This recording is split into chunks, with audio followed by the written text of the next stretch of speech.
Hello, I'm Judith Davis. A recent article in the New York Times, February 16, 2024, describes the need for breaks in the intensity of our work. Originally, in primitive societies, there were seasonal variations in their work, but since the beginning of the Industrial Revolution, work in the factories and mills became constant, creating misery in the lives of the workers. This tradition of work at a constant intensity has continued with the predominance of office jobs.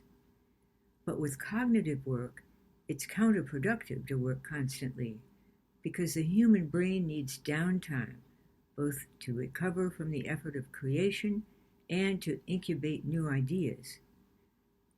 Might employers be aware of this and build in variability in work schedules? Some do.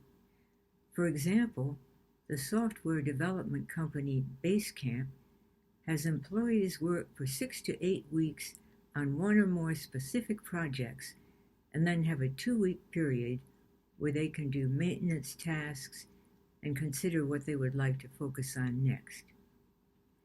But many organizations don't allow for this. Hospitals and schools in particular are two types of organizations where the way the work is structured and the disregard for the needs of the professionals who work there inevitably leads many to burnout or moral injury. What can we do? The article refers to the quiet quitting phenomenon that's been in vogue lately, but acknowledges the downside of this. My understanding of why people do this is that they're unhappy with their job, but not able to immediately leave it.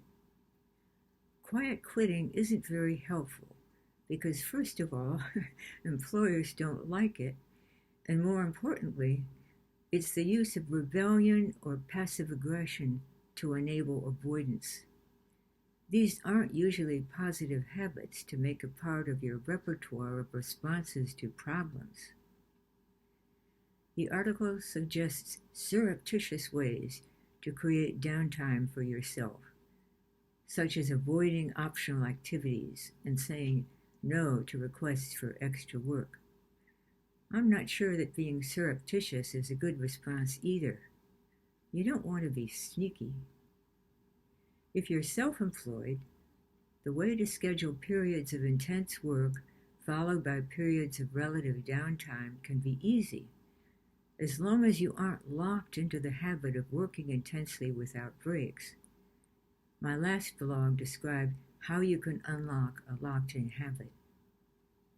But if you're an employee, what's the most positive way of creating breaks for yourself?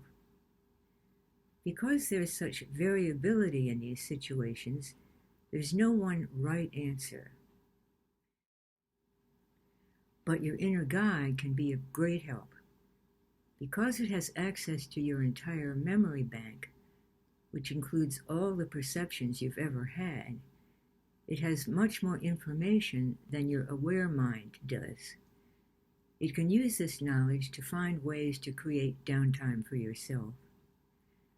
And because it has access to all of your subliminal perceptions, it can judge how your actions are being experienced by others, including the people you report to.